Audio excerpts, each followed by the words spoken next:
can get started. My name is Sonu Bedi. I teach here in the government department.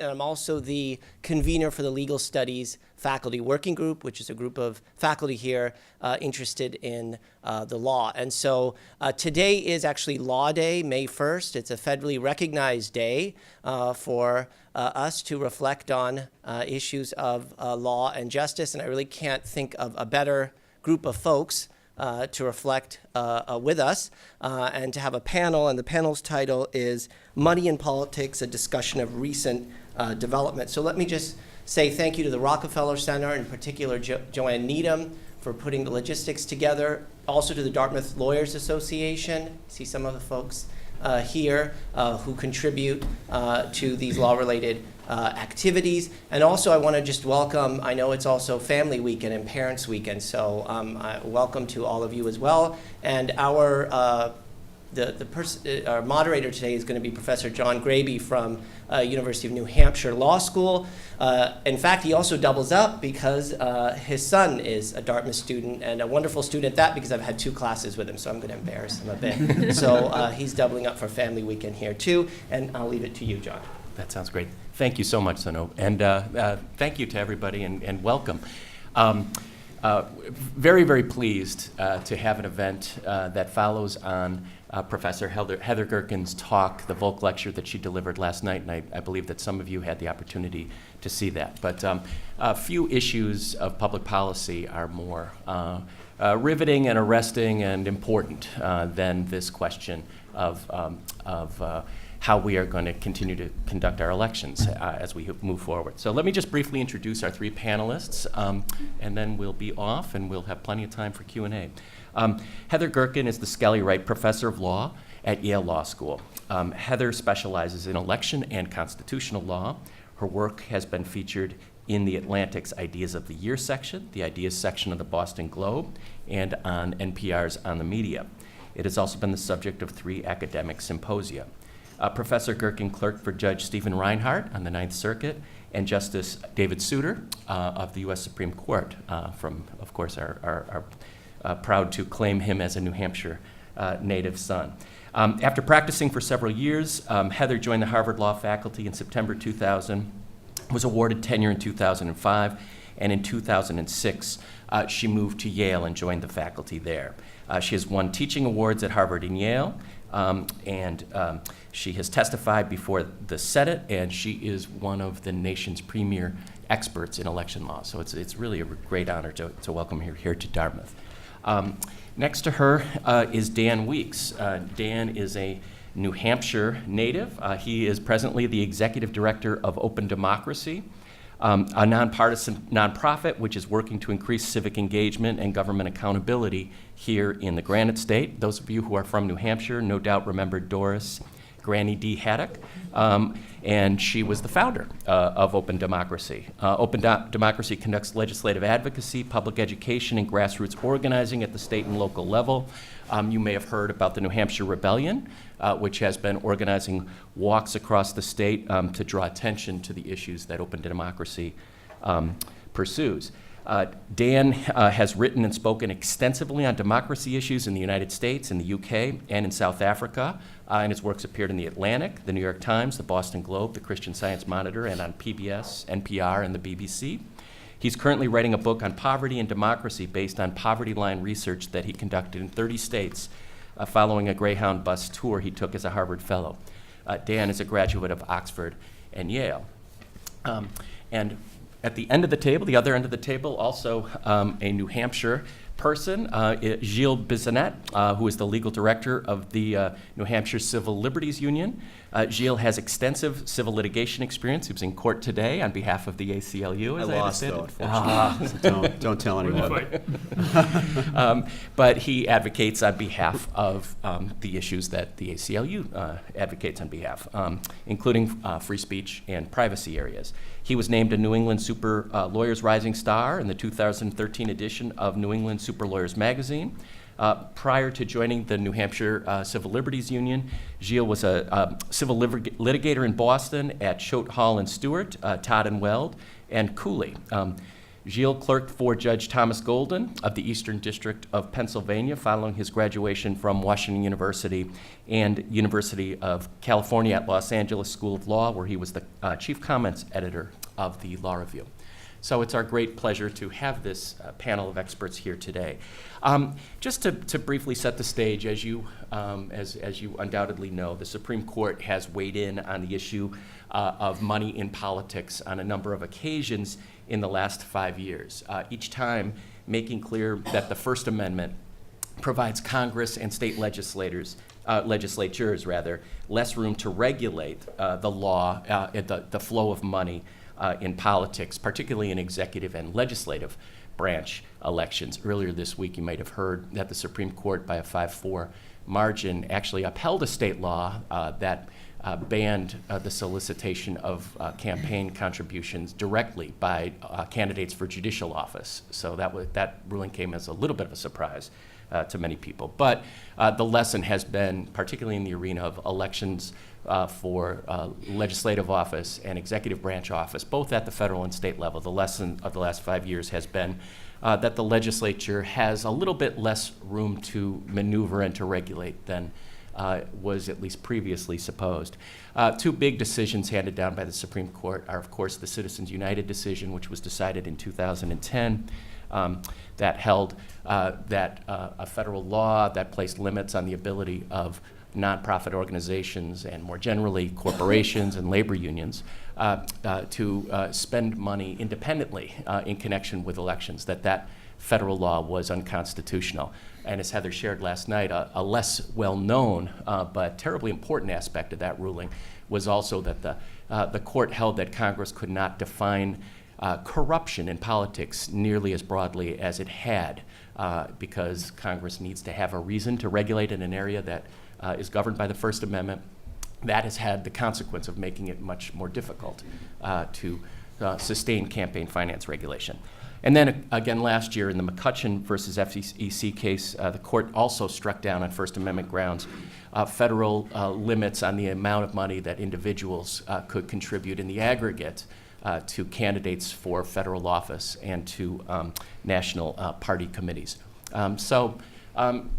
As a result of these cases, there have been significant consequences and changes on the ground, and we'd like to talk about that as we sit here on May 1st, 2015, perhaps looking back a little bit at the election that was just held in November of 2014, and looking ahead to the 2016 elections. And of course, here in New Hampshire, we're already seeing things getting way geared up for the presidential primary that'll be held shortly after the turn of the year.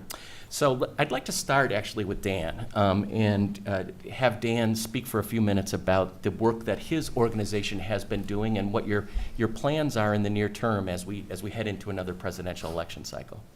Well, thank you so much. Good afternoon, everyone. Happy Law Day. It's an honor to be on this panel with such eminent lawyers and scholars. I once pretended being an academic in political theory, and went back to activism where I belong. But it's a joy to be here because these subjects merit a lot of hard thinking and, I'd argue, a lot of hard action too. I wanted to start, if I could, with just a little description of the problem as I see it, why we're taking some time out on this May 1st afternoon. 50 years ago this August, Congress passed, President Johnson signed the Voting Rights Act of 1965.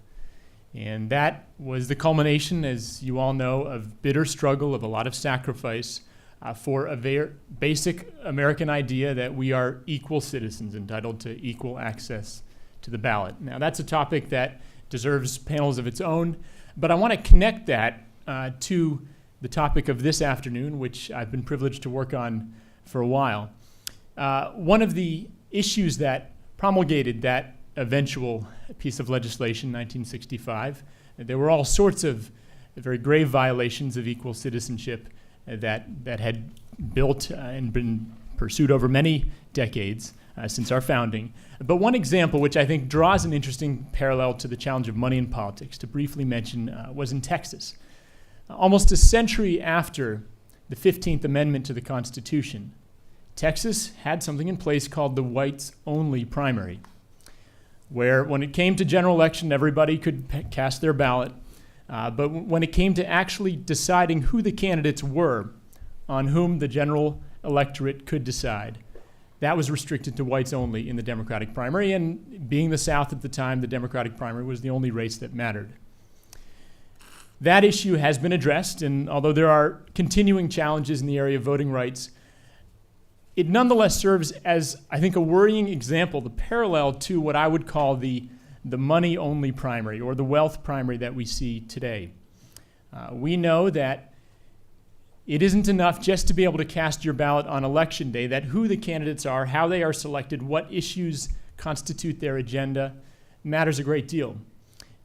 Today, in order to fund your elections, and this was even before Citizens United was handed down in 2010, politicians need to go to those with the ability and the incentive to provide the millions of dollars it takes to run for public office. And when we talk about federal office, more than $1.5 million is the average amount that it costs to win a congressional seat, and $12 million the average cost it takes to win the U.S. Senate.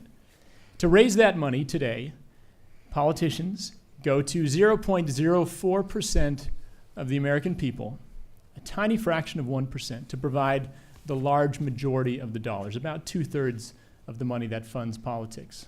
Only about 2% of the population, and I'm proud to be part of that 2%, provides any money at all.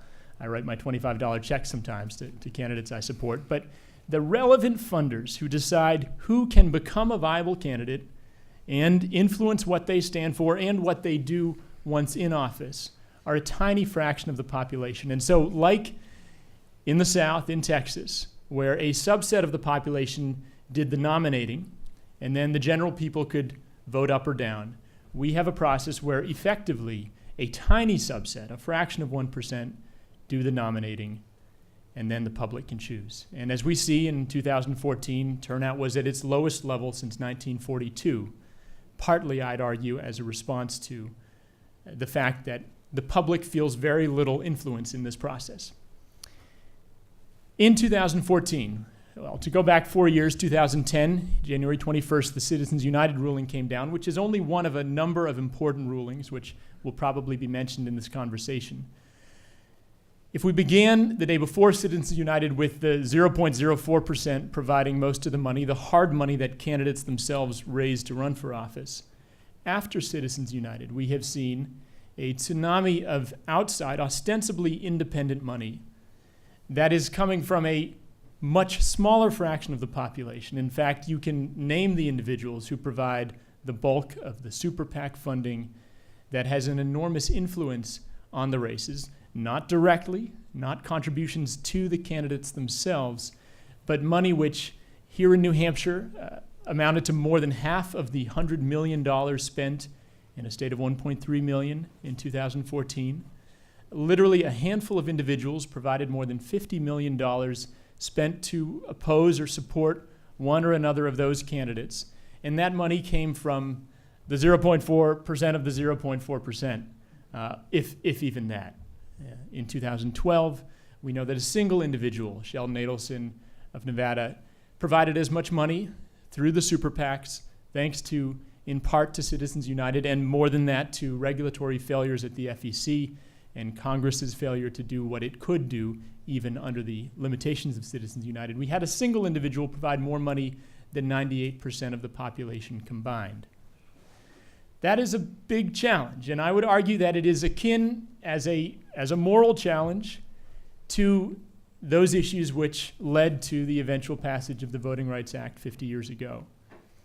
That it is, in effect, violating this principle of equal citizenship. So I want to briefly mention a couple of responses that identify, that begin with this problem of this lack of political equality, some of which could be passed tomorrow under the current jurisprudence, others of which argue for a constitutional amendment.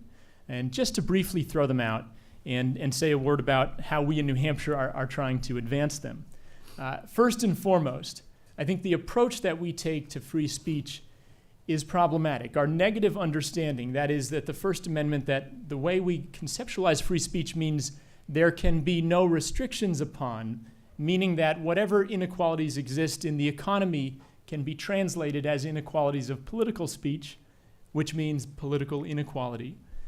That is problematic. Now, short of amending the Constitution, we could do something which would kind of flip that paradigm on its head, which would say that the approach to free speech in a democracy should be more speech, a leveling up, without necessarily needing to level down and restrict the speech if we accept that the Supreme Court's interpretation of the First Amendment is the law of the land. A leveling up approach, we call it citizen-funded elections, would provide citizens with the political purchasing power to fund politics at a level they don't have today. You could provide a multiple match on small donations so that candidates who voluntarily opt out of the big money system, collecting larger donations, often bundled donations of $2,500 apiece, if they agree only to raise the small donations up to, say, $100, they could receive a public match on every small donation they raise. You could provide a voucher to citizens, $50 to donate to the candidate of their choice. You could even provide a tax credit to offset the cost of small contributions. But it must be accompanied by a requirement that politicians receiving the public money forego the big private money. Now, that still doesn't deal with the challenge of the unlimited spending, ostensibly independent, but in effect not independent at all, in my view, which floods elections and which would make public funding not unviable, but less viable when it is so outspent.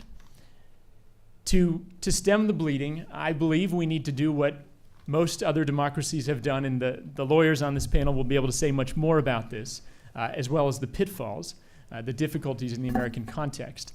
But so long as we automatically assume that money is speech and that there can be no restrictions thereon, we have effectively done away with the corruption rationale, which stood for many years, which Heather spoke about yesterday, as a justifiable basis for restricting the spending of money as a form of free speech. So long as that remains the law of the land, we cannot stem this flood of unlimited money.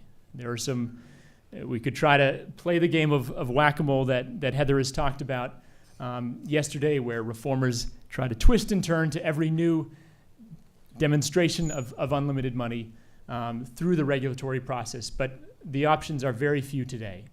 So I would argue, in addition to the leveling up approach of citizen-funded elections, we need to give Congress the power to regulate political speech within certain reasonable limitations, and I would defer to the lawyers to help us define what those may be, so that we don't automatically assume that all spending, all money is speech deserving of protection and no limitations. To close out here, often when we raise these issues, I find a lot of people agree with the problem, might even agree with the solution, but have very little hope that it can be addressed. And so I briefly want to mention, and maybe we talk about it more in the Q&A, one way that we in New Hampshire are trying to take a pretty unique opportunity we have to address it. John Greabe briefly mentioned a New Hampshire hero, the founder of the organization I lead, Granny D. 15 years ago this spring, she was finishing a 3,200-mile walk across America at the age of 90 for campaign finance reform. And what she did in that demonstration, an old lady without any position or power of her own except the office of citizenship, was to demonstrate that citizens care enough about this fundamental corruption of our democracy. And so, inspired by her, as some folks may know, the New Hampshire Rebellion has been marching across New Hampshire in all seasons, in January walking from four corners of the state to Concord, most recently on Patriots' Day, coming up in a few weeks here in Hanover and on the Seacoast on July 4th, to try and demonstrate that we care and we're ready to make the sacrifice, like previous generations did to lead to the Voting Rights Act, that we think it will require. In addition to walking the talk, as we say, we are asking a question of every presidential candidate who comes, because we believe this issue needs to move from near the bottom of the agenda, at least for the candidates, right up to the top, namely what specific reforms will they advance to end the corrupting influence of money in politics. And given the platform New Hampshire enjoys between now and primary day next January, this is an enormous opportunity. So I can say more about that, as well as local and state legislative initiatives to try and put some of these ideas into practice in New Hampshire.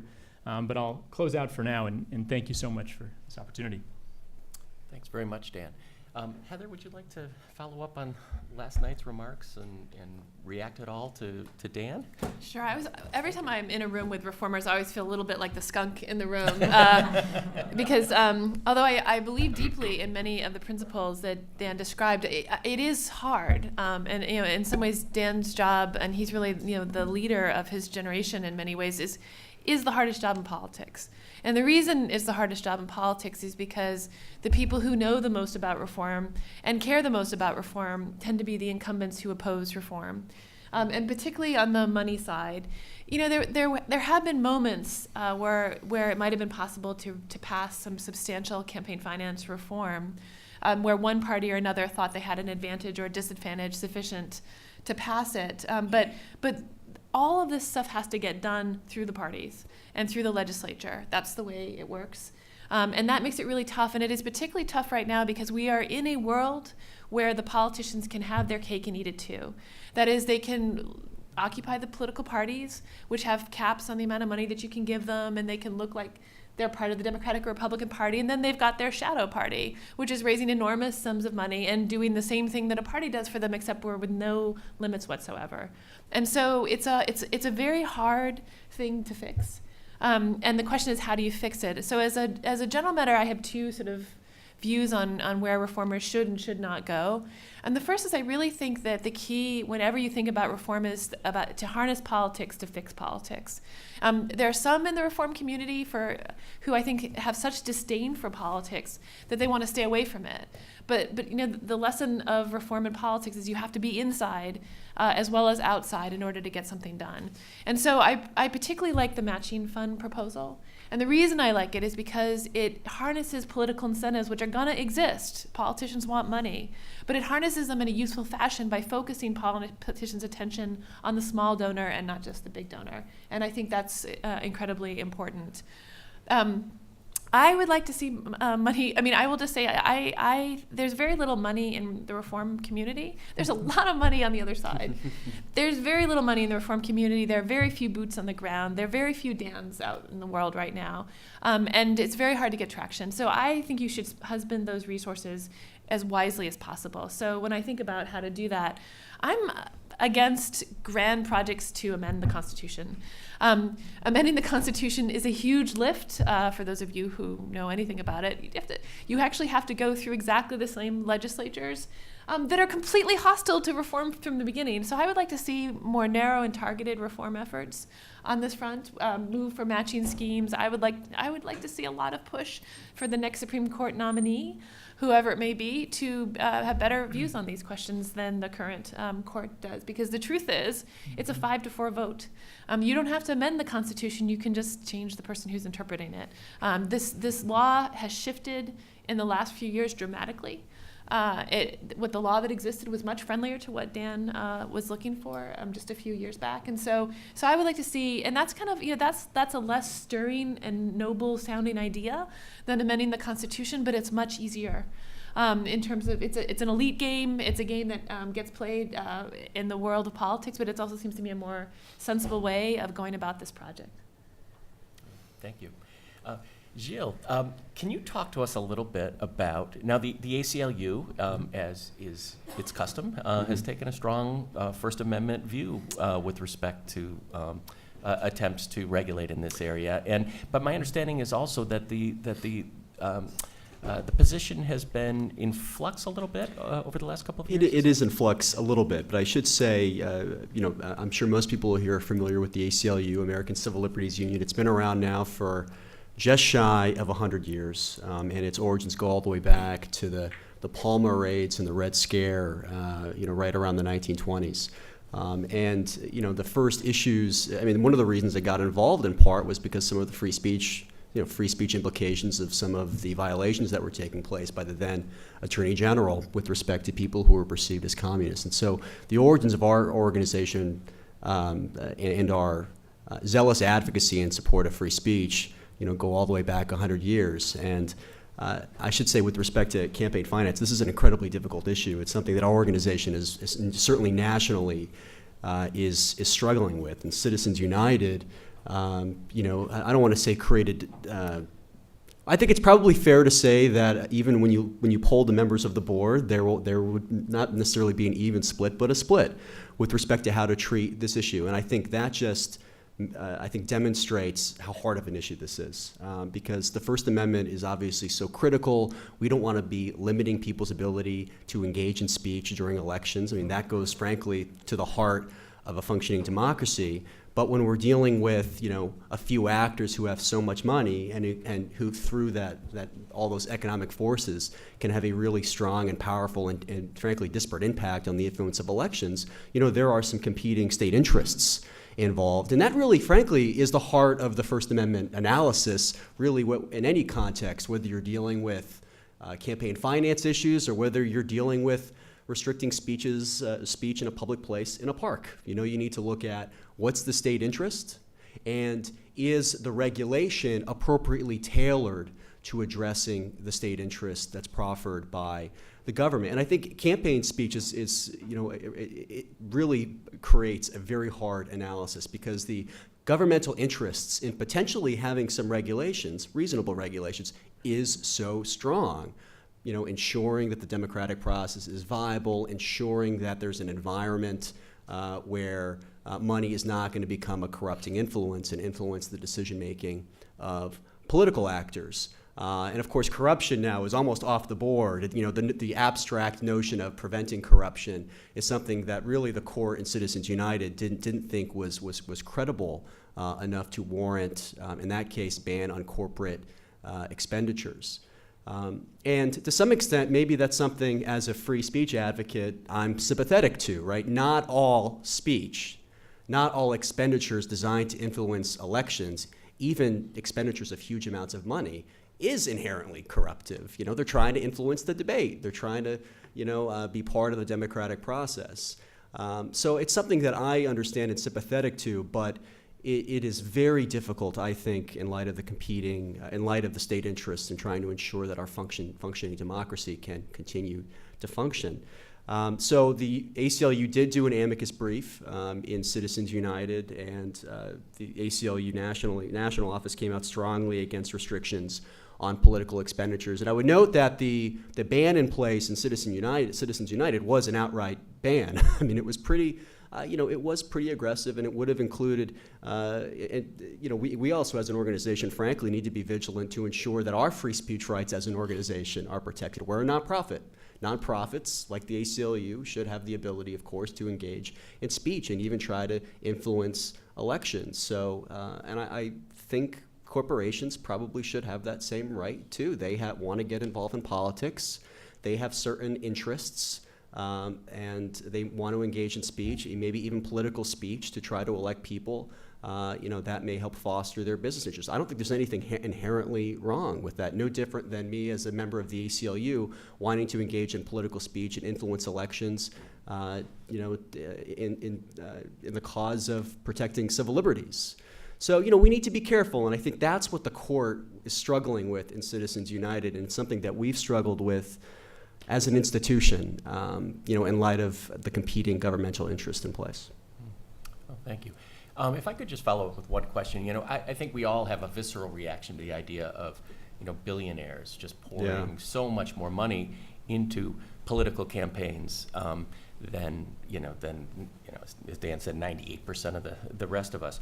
But I wonder whether there's a little bit of a disconnect between our reaction to that and what's actually really happening on the ground. I know last night you were talking about, you expressed concern about moving the party faithful. You have a lot of faith in the party faithful, and the concern is that this would just transfer so much power to the elites that the party faithful will be losing a voice. But I wonder whether some of the political dysfunction that we've seen in the last couple of years could be taken to refute that a little bit. I mean, we actually haven't seen, just focusing on the federal level, we haven't seen a Congress that has been passing lots of laws that advance interests that a majority of people disagree with. We've actually seen a Congress that's been unable to do anything, and some people lay the blame for that at the feet of politicians actually being more responsive than ever to the party faithful. And there's all sorts of complicating factors there. But I wonder, is this is this sort of disenfranchisement of the people. Is that really the problem that it's often depicted to be in this context of money and politics?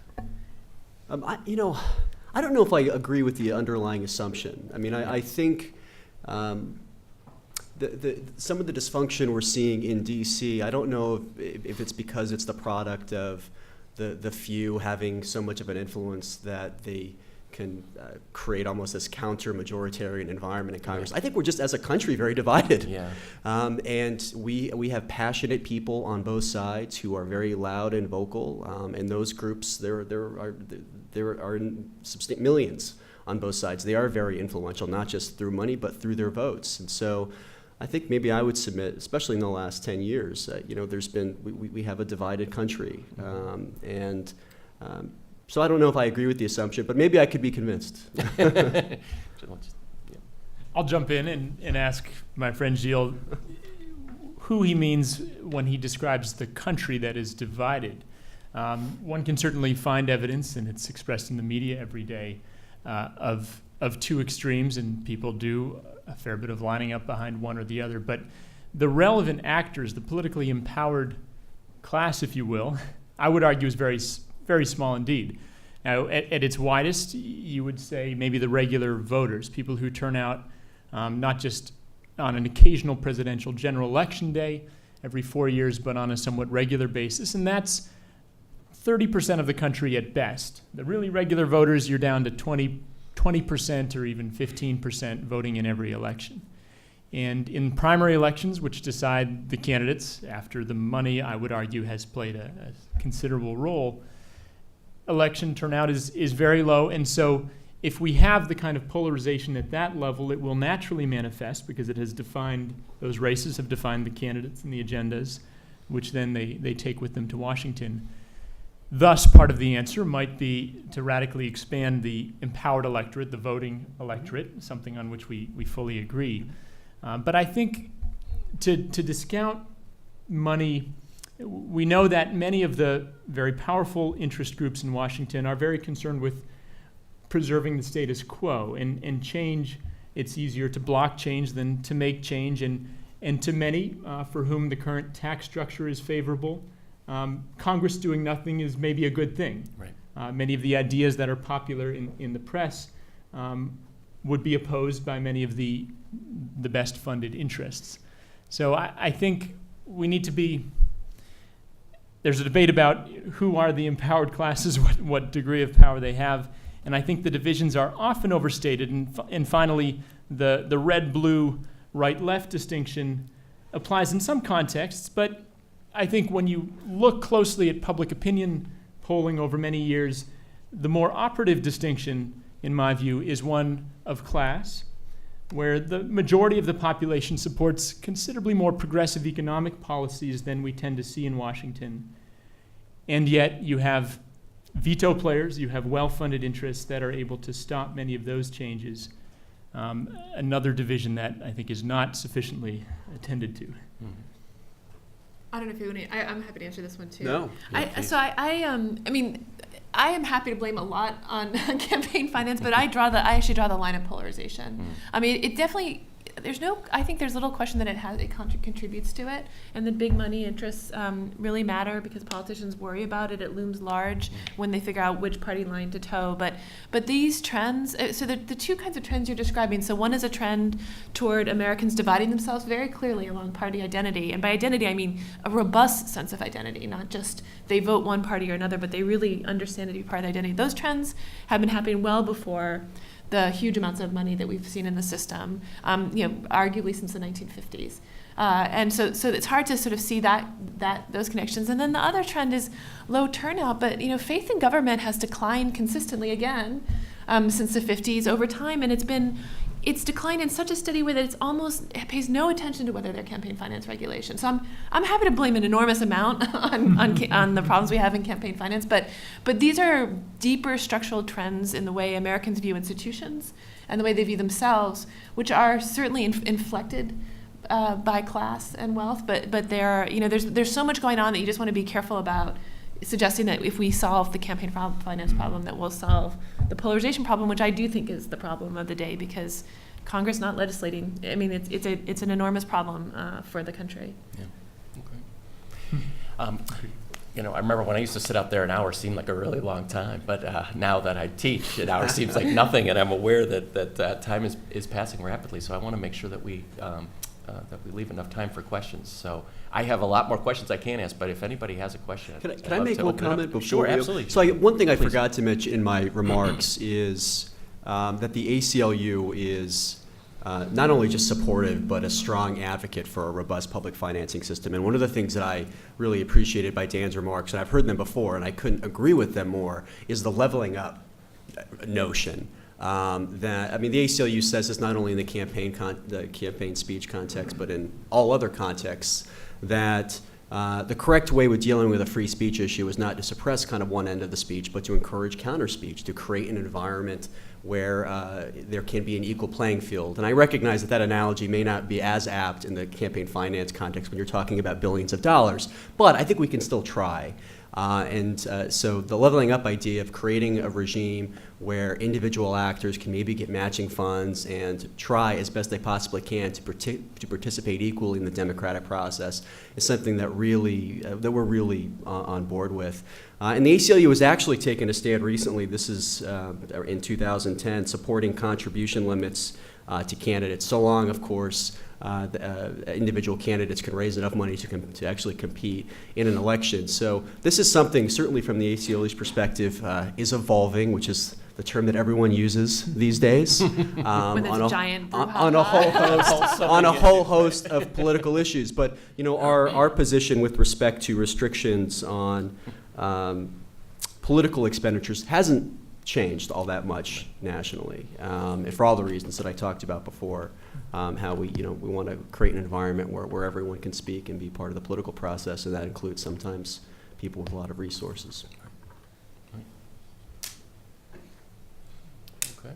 If anyone wants to raise their hand, thank you, sir. There's a microphone coming, if you wouldn't mind. Thank you. A comment and two questions.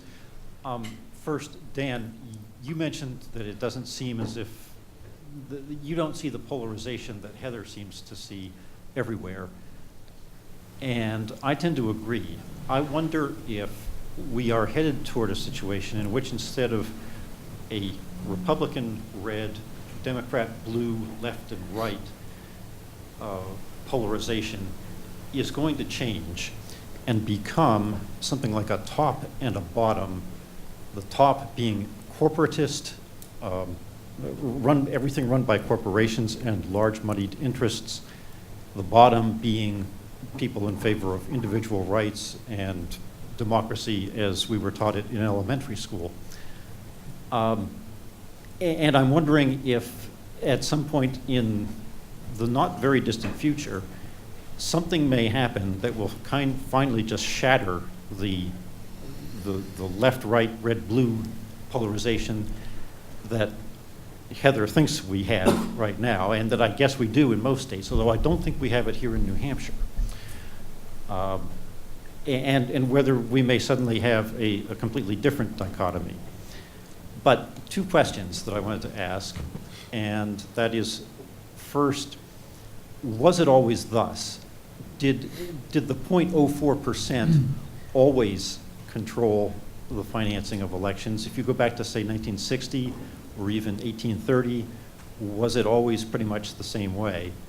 Second, if people like Sheldon Adelson are contributing all of this money, which of course they are, why aren't media outlets, and of course we know why NBC, ABC, et cetera, aren't doing it, but why aren't organizations even like yours, Dan, going out and sending cameras to sit there outside of Sheldon Adelson's office 24 hours a day, 7 days a week, just the way they do with the President of the United States?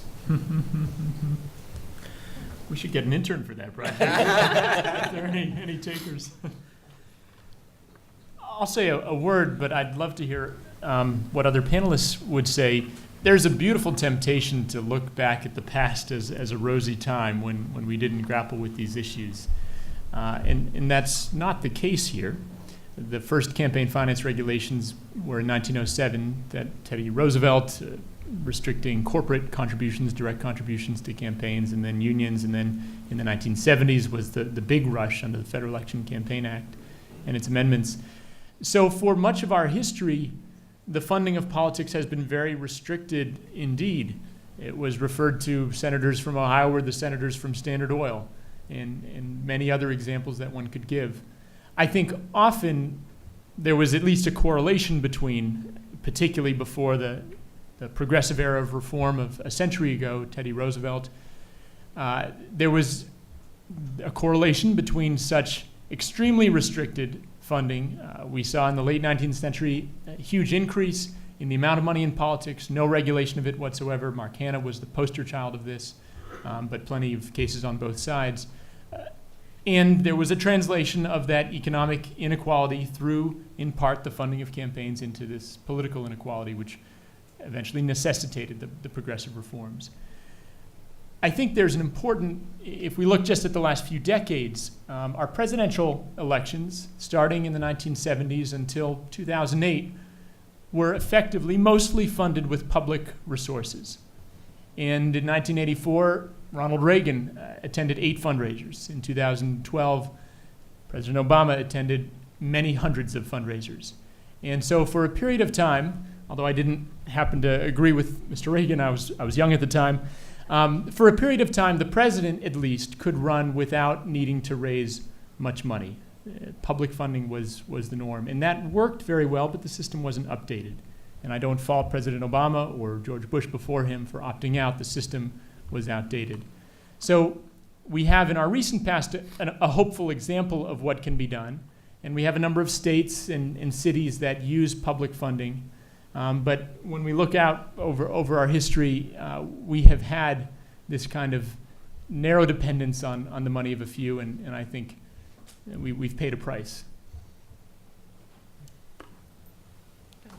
Okay. Most of the money that's outside the system that you're talking about, not the money that the candidates themselves have to raise, but all the outside money. Most of that is used for negative comments, negative campaigns, the swift voting, et cetera example. Why blame the money? Why not blame the voters who listened to that instead of ignoring it? Heather praised last night the party faithful, not wanting to turn it to the elite. But why isn't it the voters that should matter? And let's blame the voters for listening to the junk that's put on the ads 24 hours, put on the TV 24 hours a day. Yeah, I mean, I'll just say, sometimes when you hang out with reformers, not the clear-eyed ones to my left, but there are two things that they say that make me a little nuts. The first is if there's just a simple equation between having more money and winning, and forgetting there is still an election. Everyone gets to cast a ballot. There is still a block, which is the people. And one of the ways to think about the struggle of money is to think about what to do about that problem. And I'll just say, as someone who worked for the Obama campaign, it was clear from the beginning that the Republicans were going to win the money war in 2012, that they were going to have a lot more money than the Democrats by far. And so the Obama campaign self-consciously decided to do a ground game. Now, that's not to say it didn't have money. It had a lot of money. But also decided that it was going to use a ground game of getting people out to vote as a strategy to defeat that. So that's one, just a useful reminder in this debate that there's another strategy. The second is, negative ads are not going to stop no matter what we do. Precisely. So the reason why it's the outside groups that do it is just a simple division of labor. The candidate would much rather not have his fingers in that pie, but he would very much like the pie to be served to the voters. So he will. The candidates just do that because it's much easier to have their outside groups do it rather than the inside. But negative ads have been part of American politics since the beginning. I mean, I always teach my students about the race between Jefferson and Adams, where Jefferson hired a reporter to just say horrible things about Adams, and I won't repeat them here because I could not on film. So negative campaigning has always been part of the circus of politics, and the reformers who want to have a deliberative democracy are living in a dream world, and also, in my view, missing the glory of politics, because the circus atmosphere is part of the glory of politics. It's the way that voters connect to policy, which is really dull. I mean, just remember the campaign with Obama and Clinton. I bet more Americans could tell you the difference between the obscure small things between Obama's healthcare plan and Hillary's healthcare plan. They were tiny differences, but people knew them. Why did they know them? Because they hated one or the other, right? So this is, that kind of stuff depresses turnout and motivates turnout and does all the things. The circus atmosphere will never be ended, because it's not the money that's the problem, if you think it's a problem. It's the voters. I'll jump in and just add one thought. I agree with much of what Heather said. I'm sad to say that at a certain level, it's kind of a rational choice by voters. I took this strange kind of sabbatical from activism and rode around on Greyhound buses for a while, interviewing a lot of people in or near poverty about politics and how they participate or fail to. And one refrain that I heard at every stop was, it's all about the money.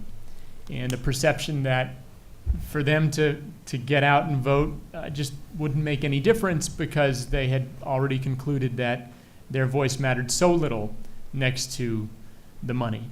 I think the negative ads, there are conflicting studies on what their effect is on turnout. I'm persuaded that it has a modest negative effect on turnout, but it does also galvanize at least party faithful.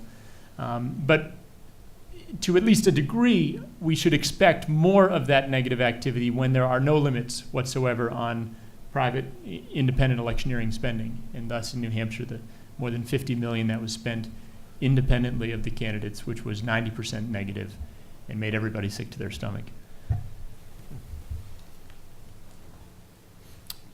I think right here. This is the first venue I've been to that hasn't really vilified Citizens United. So I've had a very negative opinion of that ruling. Help me understand your point of view and where corporations are people and have a vote. I don't quite understand it, because I've heard so much of the other side.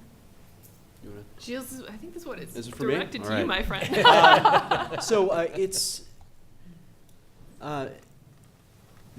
I am personally sympathetic, as I said before, to the state interest in addressing and regulating corruption. It is a real interest. It is something that arguably even could justify restricting speech, no question about it. I think the concerns that we have about that, about the regulation that was at issue in Citizens United was just the breadth and scope, an outright ban on corporate political expenditures. In our view, that is pretty broad, and corporations. You're right; they are not people in the sense that we think of people. But corporations do have some rights. They don't have other rights that people generally have. And I think our position is that, just like nonprofits like the ACLU should have a free speech right to engage in advocacy on behalf of our members, corporations have interests too. And so they should have the same right to engage in political speech. We may not always like what they say. I probably don't like it personally a lot myself, the type of speech that they're engaging in. But they should have that right. And if the government is going to try to restrict those rights, it needs to have a really good reason above and beyond just saying, expenditures are just inherently corruptive. There needs to be just a better justification. And so that was our concern with the ban in Citizens United. But I don't want those remarks to somehow suggest that we don't care passionately about especially the corrupting influence of certain activities in politics, which is why we've, I should say, modified our position with respect to donations to candidates, trying to reconcile these two really strong competing interests, functioning democracy on the other hand, and our integrity and our faithfulness to the First Amendment on the other. I'm not going to pretend like this is an easy question. I'll just say, though, the reason I'm calmer about it than the average bear is because I don't actually think that's the problem. The corporations had a speech, the ability to speak during elections before this if they just phrased their ads carefully. So Citizens United, as a sort of formal legal matter, did very little to affect the ability of well-heeled, well-advised corporations to speak. That existed before, in part because of a case called Wisconsin Right to Life that nobody paid attention to. So the brouhaha over a corporate speech was really a mistake. The much more important ruling was the ruling on independent spending, and that is completely borne out by the election spending. Corporate spending as a share of what's going on with elections, as far as we can tell, is roughly the same. So we haven't opened the corporate floodgates. If they were open before Citizens United. The real problem is the independent spending, which is not independent. That is being done to support candidates with winks and nods, and is really very much like a contribution, but because of the way the formal law works, that's to me is the core problem. I also just want to say there is a difference between corporations and other speakers, which is that the state gives corporations the power to amass enormous sums of money with a variety of benefits. And the rule, while they did ban corporate speech from its general treasury funds, that's where the enormous funds that the state has licensed corporations to amass, it didn't stop them from speaking. They could speak through other parts of the organization. They could express their view, but they couldn't just dip into the general treasury fund. And of course, you could imagine a reason for that, which is the state has allowed the corporations to create this, and the state does not want to be completely co-opted by its creation. So if you worry about the power of these giant funds inside the general treasury, you could well imagine a reason to regulate it the way it was regulated before. So it's not an easy equation. I agree. It was a direct ban on a certain kind of source of funding, but it wasn't a ban on corporate speech at all. And so it's just worth noting those two distinctions. That's a good clarification. I didn't mean to. I No, probably I know. swept that, is as broadly. It wasn't as in a broad brush as I. Yeah. meant No, it, it's but- also whenever lawyers are in front of a general audience, we never really know how. If we get too deep in the weeds, you guys are all going to leave on us. I don't want to drone on and on Yeah. about the distinctions, but. It seems to me the education here is for the voter. We've been talking about that a little bit. And shouldn't we be educating the voters that, as you just said, this is a problem, not that? And how do we clarify that? How do we get to some balance in the elections going on? You need money to do that, right? I'll just say it's a really hard question. I mean, it does seem like that's what we ought to do, but it's worth keeping in mind just how weird you all are and how different you are from the rest of the world. So the fact that you have shown up today to talk about this means that you actually know a great deal more about the election system than the average American voter. So many Americans don't know we have a Senate. Many Americans don't know who's in control of Congress or can't name the vice president. So I'm not talking about the little details where you test people and ask if they can name all 9 Supreme Court justices and they don't. But many Americans don't know the sort of basic moving parts of the election system. Now that's in part, I suspect, from what Dan says, because of disillusionment. And so why spend the time on it? But it's worth just noting that voter education is a huge project if you want to get voters to the point that they're as crazy and engaged and as educated about the system as all of you. Can I make one comment on that too? I mean, one of the things that the ACLU is working at, we talked about educating voters. I know this is slightly off topic, but one of the things the ACLU in New Hampshire especially has been working on is just ensuring that people have a right to vote. It sounds crazy, but there are efforts in New Hampshire and in states throughout the country to actually make it more difficult for people to engage in democracy. We think it's outrageous. It's amazing that we're still fighting these fights 50 years after the Voting Rights Act. And so, I look at this as a two-sided coin. One, we should be thinking about the influence of money in politics, just like we're doing today. But let's also think about the influence that voters have and the regulatory regimes and roadblocks that are being put in place in order to, I think under the guise of voter fraud, but actually, damage people's ability and put barriers in front of their ability to exercise the franchise. Oh, right here.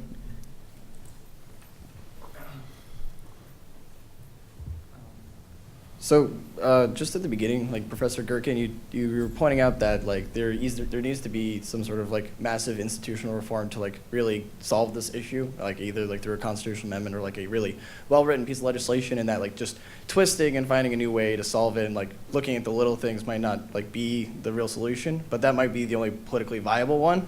And so like are there potential ways that like we can make this like shadow money a little bit more salient to the public? I know that the FEC has like done a pretty terrible job at that, like in terms of just like, because there is so much more money and like they're totally overwhelmed and Congress isn't going to give them more money to find corruption. It just like would like adding logos to like the presidential campaign buses, like forcing them to like actually tell the voters like, hey, well, in reality, I only really oppose this legislation because someone gave me $1 billion to do that. Like if like I see a presidential candidate go on stage and on the back of their jacket it says Club for Growth, and I know that like the Koch brothers are behind that candidate. Like, and I feel like making their speech more public is just going to like lampshade it and like point out to the voters that like, hey, these people don't serve your interests; they serve the interests of like these people. And I think that maybe there are creative solutions to the problem that don't necessarily infringe on the speech rights of corporations. Disclosure. I suspect everyone up here is in favor of disclosure because it would do part of what you want to do, and you can imagine lots of regimes. I think Gilles may be filing suit if you require someone to say, you know, this candidate bought by the Koch brothers. My guess is It would be cool, but there may be some issues. There might be some constitutional issues, but one is disclosures, which is just sort of figuring out where the money is, which is plainly constitutional and plainly within the power of Congress and the FEC. The other is disclaimers. So one of the things that you find about voters is actually they do pay attention to who pays for it. So if you say this is paid for by Americans for America, that sounds great, but if this is by the coal mining companies, they suddenly read that ad differently. So having there are many states that are experimenting with those kinds of, you know, putting the top funders right in the ad, just like the Stand By Your ad. I've proposed along with two of my former students. Creating an ad that just says, even if this is paid for by dark money, basically, by saying essentially the people who paid for this did not disclose who they were. I think that would have an effect. So it's a way to start the conversation, which really needs to be had, and it's a small, more doable strategy. We have a system whereby most of political spending goes for, a great deal of political spending goes for advertising time on television and to a lesser extent on radio. Television stations receive their operating licenses from the federal government. Could that not be made conditional on their providing a certain amount of political advertising as a condition for receiving that license? You'll never guess who was the biggest opponent to that proposal, the National Association of Broadcasters, which we've talked about corporations some. I would argue that they exert most of their political power not through funding campaigns or independent expenditures, but through lobbying. Billions of dollars a year, about 90% of the lobbying expenditures are business dollars. So I think it's a brilliant idea, one which I support, which most advanced democracies practice, along with public funding and restrictions on spending and contributions, but one which, like all the other ideas discussed, is rather difficult to implement. Don't want to dismiss that out of hand whatsoever. I do want to go back for a moment. 5 years ago, we had that terrible oil spill in the Gulf of Mexico. We affixed a camera to the pipe that was spewing this oil, and we could see just how bad it was. But we knew how bad it was, and it was, I think, it frustrates me when some folks who recognize it's a problem end at transparency. We have good transparency of the funds that go directly to the candidates. We have poor transparency of the funds that are spent independently, and that's getting worse, and that should be addressed. But to simply shine a light on the problem isn't going to make it go away, and I think, in a sense, the public is a step beyond that. In our surveys, 96% of the public believes the system is broken, that money has undue influence in politics. I think the nub of the problem is that, according to that same survey, 91% have almost no hope that it can be addressed. And that's largely because they feel like they don't have a voice in politics. This is just too deep-seated to be undone. Our answer is to try and surprise people, to to walk the streets of New Hampshire as the presidential candidates are in town in winter as well as in summer, carrying signs, getting national media, to show that this issue doesn't just matter, it matters enough for people to get uncomfortable and, as Granny D did, walk the streets. And for a shameless plug, on Saturday, May 23rd, we'll be here in Hanover walking 6 miles from Lebanon Green to the green right out here for this cause. Lawrence Lessig is a leader in this movement who we work with, who has walked with us, and so we urge you to join. So I think we all know the system's broken. I think we need to get some hope that we can fix it, and maybe some surprising citizen actions, which walking alone isn't going to fix the problem, but if folks around the country walk and question the candidates and lobby their state legislatures where we do have a hope of making some change and get the candidates to talk about it at every stop they make, we'll start to move the needle.